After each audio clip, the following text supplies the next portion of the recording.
It might be a little cold. Oh, there? Yeah. So anyway, we gotta get that.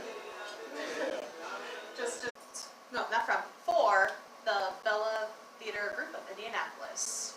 So, based on if any, that's what he has on the script. So I'm not sure what that means. Gotta take it up with Roland. So I like to make fun of him. So anyway, really fast, just thank you anyone and everyone for watching.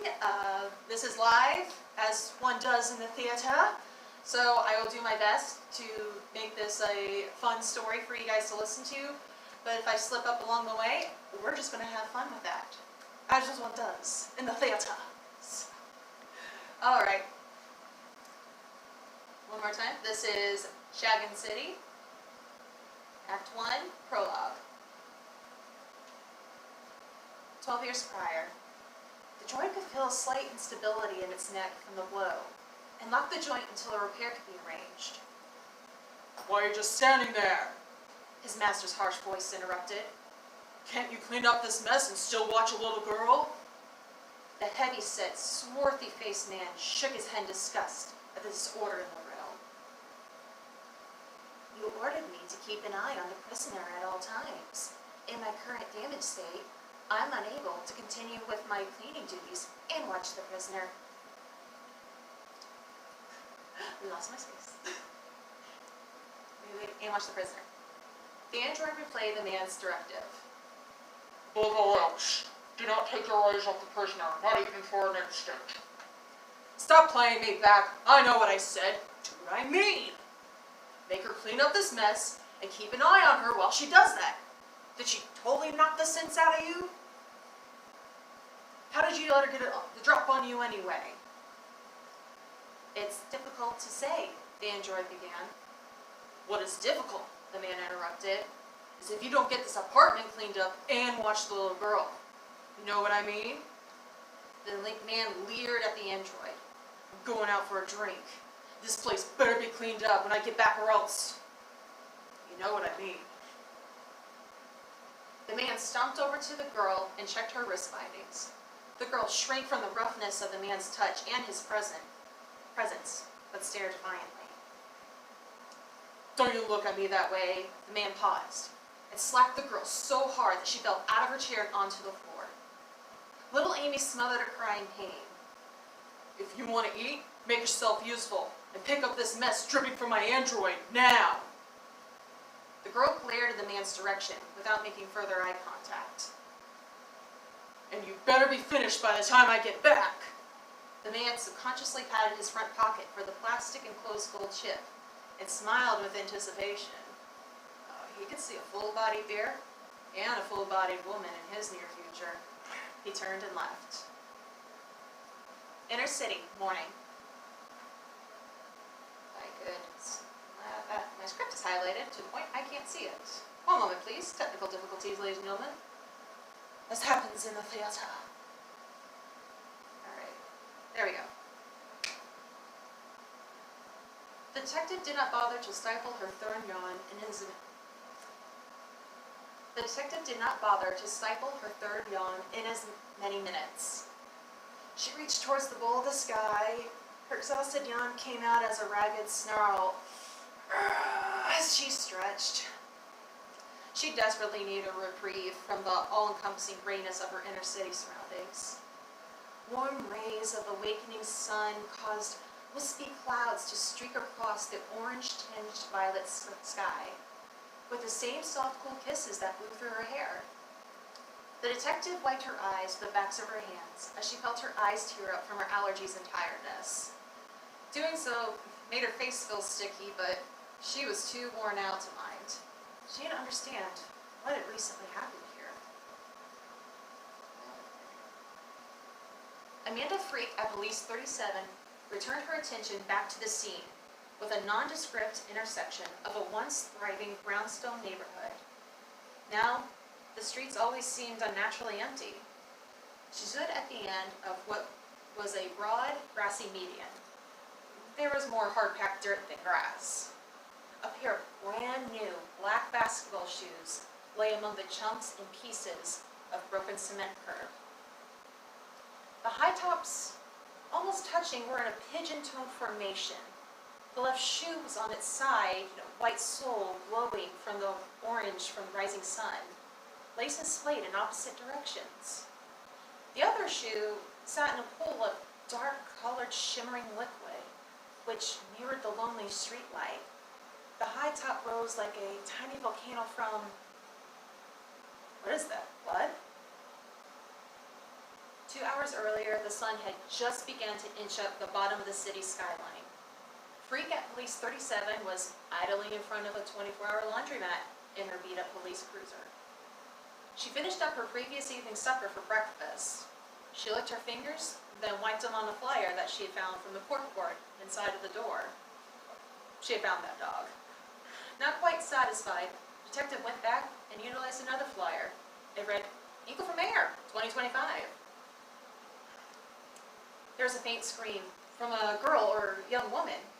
The detective looked up and down the street, not sure if her tired mind was playing tricks on her, and hurried back to her car, cutting off her air conditioning, still listening. After a few moments, she heard another definite scream and "No!"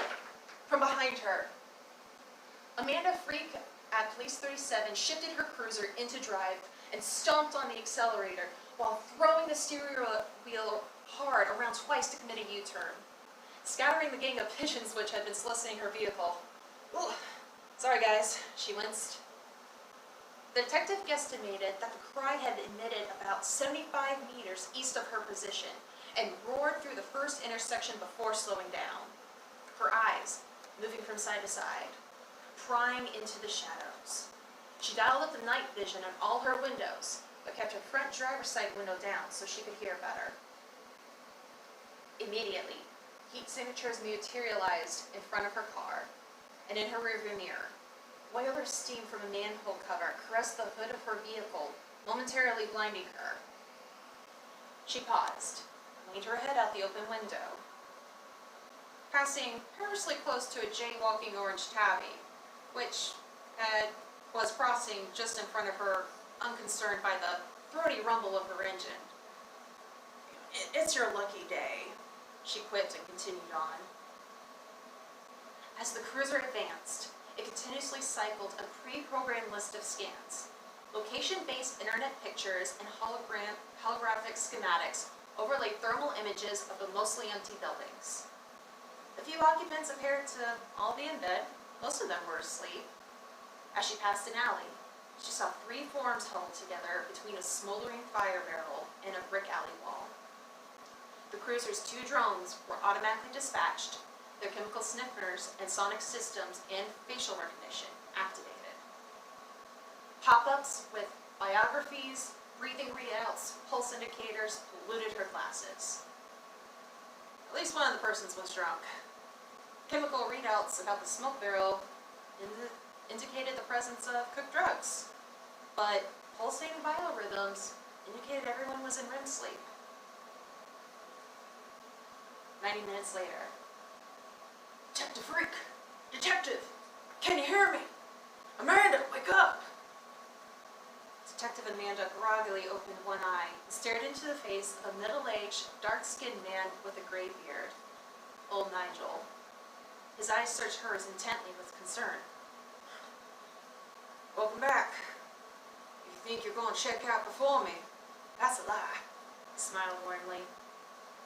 Amanda could feel the unforgiving street beneath her. She groaned as twin pains shot through the sides of her head. She tenderly touched the side of her cheek and eye socket, which was swollen from when her head had struck the ground. "Working your jaw side to side." "It happened again, didn't it?" she asked old Nigel. Nigel helped her sit up. "Found you unconscious in the street right here. Your squad car is about a block back, that way, by the clothing automat. It's not like you leave your door open, so I came looking for you. Your gun, your satchel are here untouched, Amanda." She unclasped her face and hugged her knees, looking at Nigel.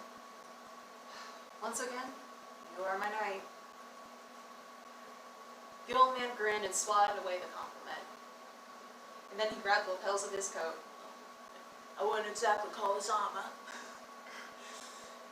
And detective up to her feet. Nigel looked thoughtful for a moment and then suddenly leaned forward, whispering in chastisement. Seriously, Amanda, you gotta do something. I may not be around next time you pass out. Go get yourself looked at. Amanda dipped her forehead to her friend. Oh, like you're at the top. When's the last time you've been to the doctor, the dentist, or even the grocery store? 5, 10 years? More like 12, since everything changed over. You know I don't trust the system. And he eyed her badge warily. Outside of you. Is that one of those new camera badges? He said that more of a statement than a question.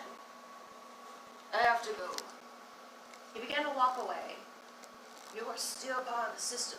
Go see someone. Oh, Nigel, wait. This isn't a cam badge. I mean, they're trying to get me to wear one, but I've been dragging my feet to go over to rest. I'm gonna start back at Nigel. I got a little tongue tie. Water break. As one needs another time. Nigel, wait, this isn't a cam badge. They're trying to get me to wear one, but I've been dragging my feet to go over to requisition. Look, I can't go see anyone about these blackouts, because if they find any significant changes from my last physical, they'll pull me off the streets and probably put some rook in this zone who doesn't know how these neighborhoods work. Do you really want that? Amanda also said, as a statement more than a question. Nigel stopped and half turned toward the detective. Look, Amanda, you're a cop, but a good, honest cop.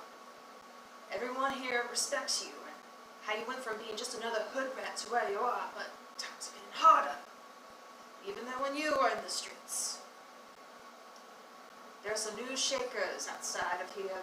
Pull inside. Remember this. The tech in your car, the tech in you, the tech on you, all around you, inside of you is worth a lot. Without it, you are a generic Sandy woman. But still worth it for someone to confiscate and, you know what I'm saying? The detective's eyes grew bigger as a question came across her mind. Old Nigel, feeling perturbed. Yes, I closed your cruiser door and all the biometric compartments were still shut. You probably saw someone and chased them over this way before passing out. Anyway, I've been here too long. With the right person to look at you, you'll be alright. Old Nigel picked up his AI cane and stepped away briskly without saying another word. During their code conversations, they never said goodbye, since they saw each other nearly every day, usually in passing as Nigel made his rounds among the trash cans and dumpsters. They lived in a comfortable relationship of code speak. Nigel, saying that times were getting tougher, meant that the pickings in the trash must be getting correspondingly lower as well. Nigel and a network of angels looked out for the street children across the 3 neighborhoods. They had developed mutual expectations. Amanda was always careful to leave food and a few credits hidden in the refuse. Nigel knew that she would add more to help meet the need out of appreciation for Nigel's search and rescue efforts on her behalf today. Nigel indirectly provided invaluable intel about local happenings in the community, an effort to maintain the special balance of the various forces at work. Amanda knew just from mentioning that she was unwilling to go to one of the many registered medical facilities that she had set in motion a series of events that would lead up to a visit from her home by an illegal alien physician posing as a repairman or a wayward John. Amanda eyed 2 young Sandys, one with red hair and the other with jet black hair, both in ultra-high skirts, come out of the building and head towards the border, which was the combined 3-shaped thoroughfares between the middle neighborhoods. The only place where registered prostitutes could officially work. Did I ever have legs like that? Young women swung their hips and enhanced ribs with long practice strides. As Amanda walked towards her squad car, blinds and curtains slid apart or to the side, then closed again like dominoes. Peeping drug spotters and grandmas hinting at the real action, which took place in the back rooms, alleys, and other secret places in the big city. She examined herself in the panes of windows as she passed. A slightly older, more serious Sandy face stared back at her. There had never really been the burn of jealousy one might expect from a woman about another woman who looked like her. Unlike those girls and the hundreds of women exactly like them all over the city, she had a secret. She was the first Sandy. This fact made her life both tolerable and much more dangerous at the same time. There were 2 generations of Sandy models sold by 6 companies. The difference between generations was not necessarily chronological in age, because a Sandy could be prepped and then put on hold indefinitely, but biological age. The most affordable line, the first series of Sandys, were expected to live up to 50 years before they broke. A molecular fix was made for the next generation, which should be able to live till about 60. All these women are real women with real feelings, their own personalities and real souls. 2 things they had in common were that they were nearly identical physically. Secondly, clone Sandys were all barren. Attempts to reduce the cost and speed up the production of Sandys by cloning using another clone's cells had ended without success. The 3rd series was expected to change all of that. In addition to a full lifespan of service, into and beyond the 80s, next-gen Sandys would come with custom-to-order variations of body types, heights, and skin tones. The ability to add additional appendages suitable for their service requirements, and most importantly, ability to reproduce up to 2 times. What the manufacturers needed for the final phase of research and development to achieve a fertile clone was the original. There was an unofficial bounty on Amanda's head. Every Sandy who was classified as first generation was listed on a recall list for an update on her boosters under the guise of public safety. The women were being tested and systematically ruled out as the original Sandy.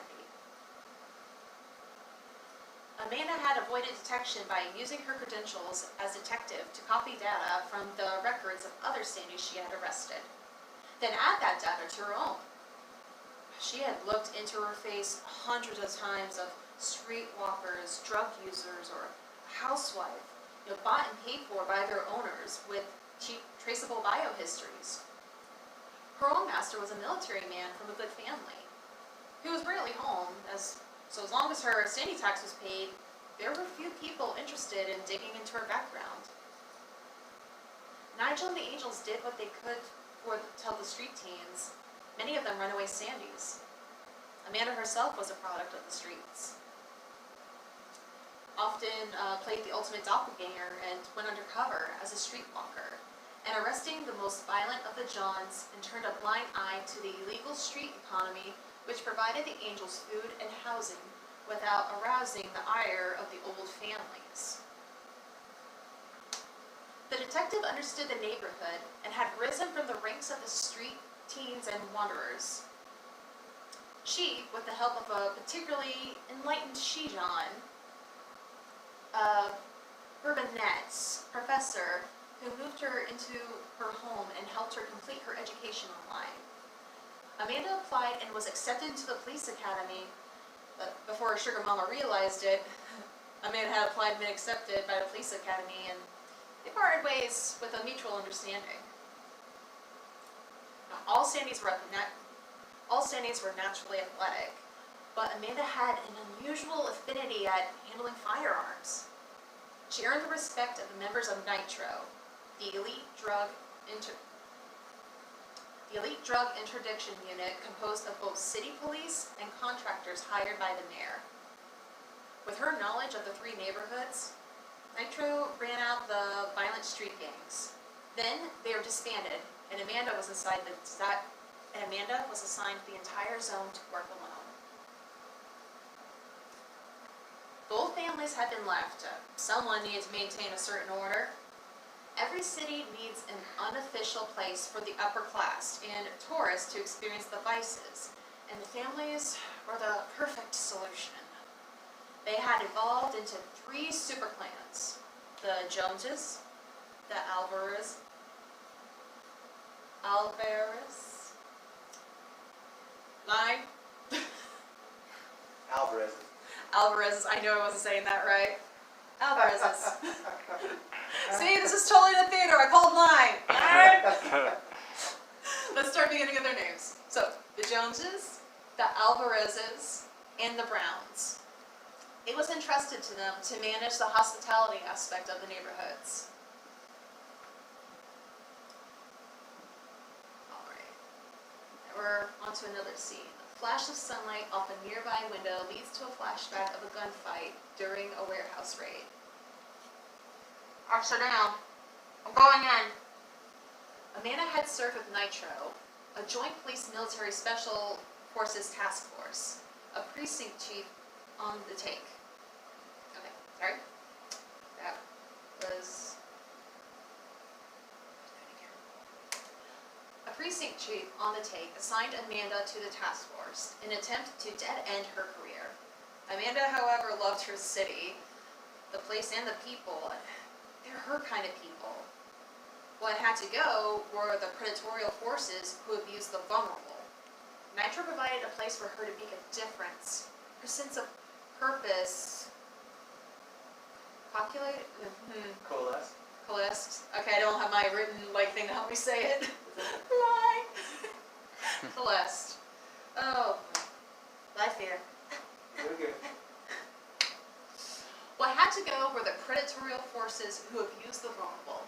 Nitro provided a place for her to make a difference. Her sense of purpose coagulated, and she thrived. Amanda arrived at her cruiser and thumb-keyed the lock. A quick look around assured her that nothing was amiss. Amanda noticed that there was a faint smell of bleach trickled in her nostrils, and it was met at the crime scene, or was this the crime scene? The basketball shoes were gone. The strange-looking bud. Strange-looking bud? Really? The basketball shoes were gone. The strange-looking blood, even the broken pieces of cement curb, were all gone. The detective looked over the area one more time carefully. There definitely was a faint smell of bleach. Glancing towards the laundromat, she noticed that the supplies dispensary had been forced open. The detective did a walk around her cruiser, and everything appeared in order, just as old Nigel had said. She'd been away for 2 hours. She noted the email from HQ advising that she was in overtime and to clock out or call in a new case. Amanda paused, looking over at the area where the shoes had been. A few moments later, Amanda clocked out on her console. There was a faint shriek from a girl or young woman. The detective looked up and down the street, not sure if her tired mind was playing tricks on her. After a few moments, she heard a definite scream, and "No!" from behind her. Amanda shifted the cruiser into drive and stomped on the accelerator. End of Act 1. And water break for your narrator. Are you guys enjoying it so far? Do you like Act 1? I don't know if anyone can comment on this or not, but... I haven't got any comments or anything yet.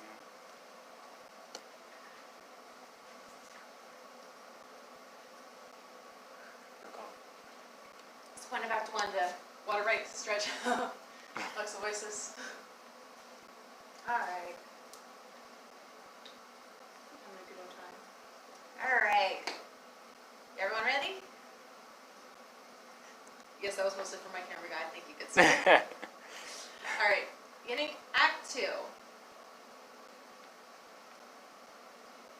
Amanda arrived. Amanda arrived and entered the 4-story brick apartment building through a steel-plated door and began walking up the stairs to her flat. After a few steps, she was greeted by her AI. It is a cat. The exact opposite of the rough-looking street cat Amanda had seen earlier.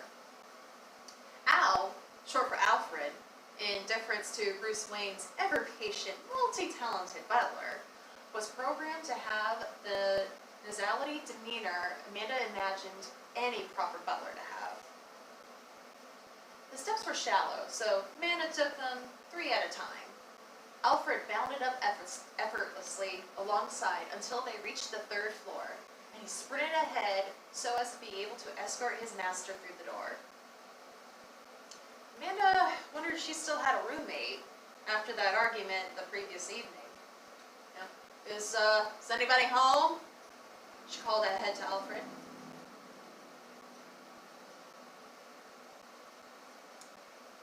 No, I just took it upon myself to persuade your guest that it was in his best interest to move. I arranged for new quarters for him on the other side of the river. Amanda started to imagine how the cat could persuade her 6'3" companion to leave, but stopped herself as if reading her mind. Alfred volunteered. The window repair company just left 30 minutes ago. On the purchase order, they indicated that the new replacement windows would have a much stronger frame in the glass and a new latch design that are more sturdier than the last one as requested. For a moment, the woman and her cat stared at each other. Amanda unclipped her holster from her belt and secured it to the gun safe. She stripped off her clothes and walked down the hall to the floor's communal bathroom for a shower. There were 2 occupants, the new young couple from the other end of the hall, in the bath area already. Amanda nodded and introduced herself. In reality, as the secret owner of the apartment building and police officer, Amanda knew the most important details about sorry, there's a typo here, guys. Start over. In reality, as the secret owner of the apartment building, the police officer, and one more sip of water, guys.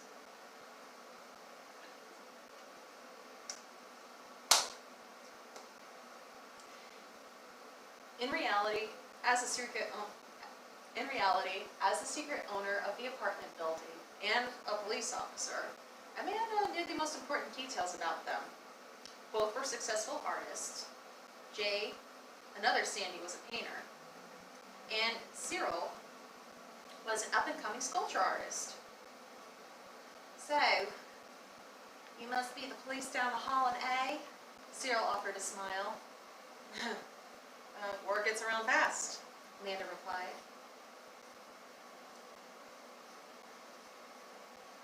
We take pride in knowing about our neighbors.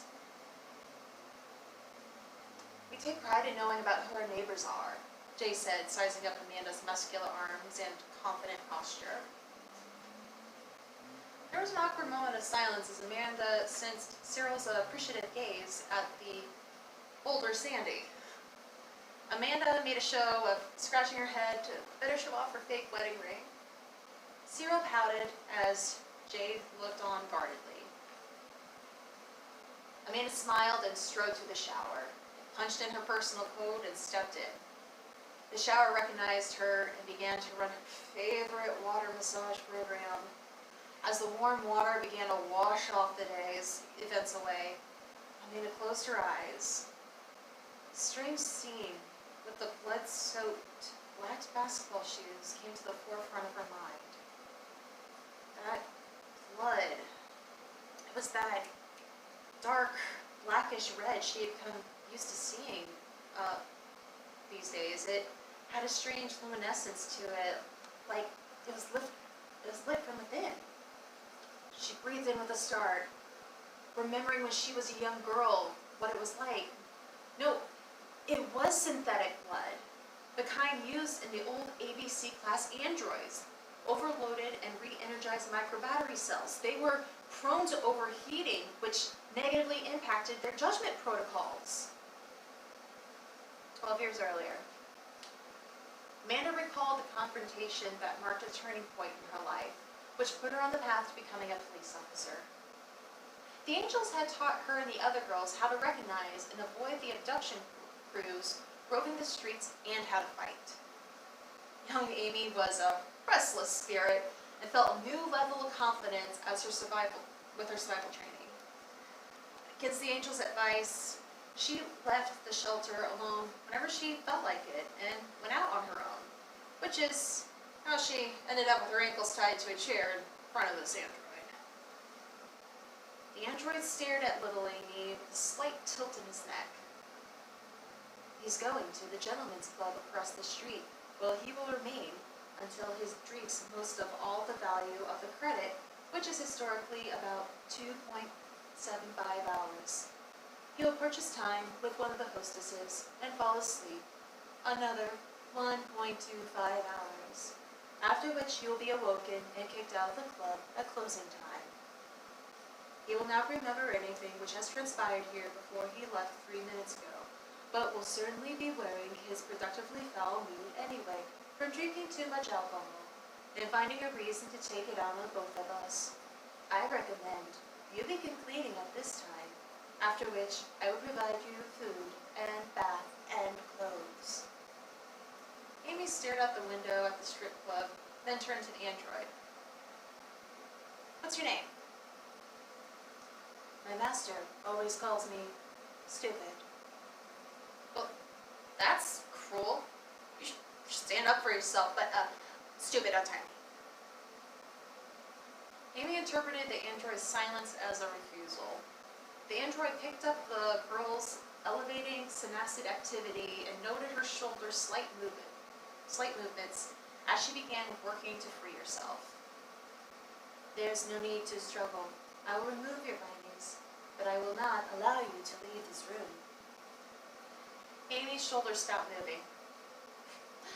Stupid. I really don't think you can keep me from leaving. Remember how I put a hurting on that neck of yours? She teased. The android remained silent, as it inwardly relived the earlier altercation. The android had leapt out of the van and reached Amy before she could react, but the girl had quick reflexes and began attacking his eyes and the neck corticoid servo-pumps, causing the android to let go. Little Amy, however, was unable to extricate herself from the giant bear hug from the big man who had come from behind. Amy watched as the android, intending to make a statement, picked Amy's chair off of the floor, up to its eye level, and bit the extension cord bindings on her wrist, its eyes never leaving her face. You should begin cleaning immediately, so you are completed before my master returns. Amy smiled, nodding appreciatively at the grandioso show of machismo by the android. So, you do have balls. Balls for brains.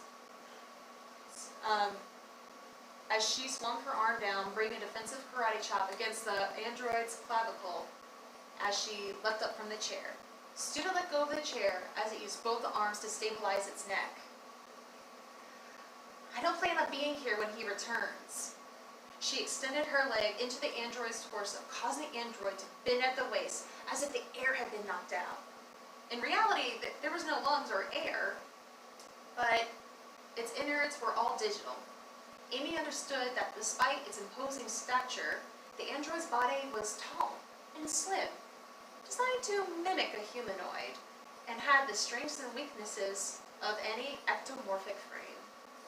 Bit bored as it was after her low back torso kick, the android's head was now at little Amy's level, still cuddling head on both sides.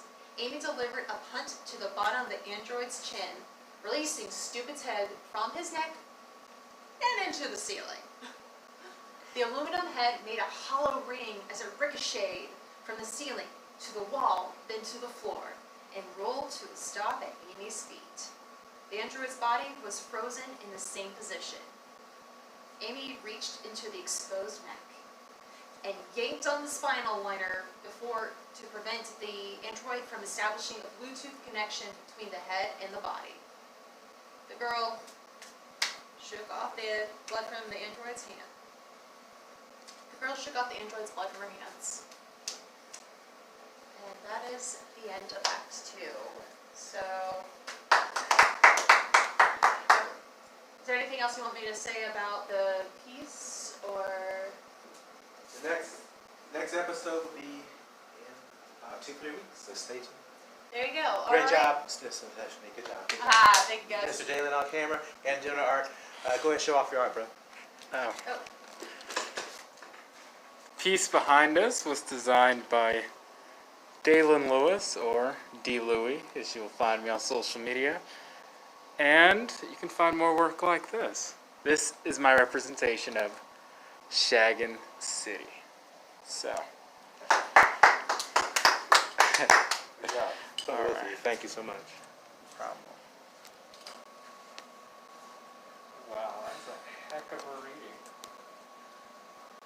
Was I somewhat entertaining? Like Yes, that? you brought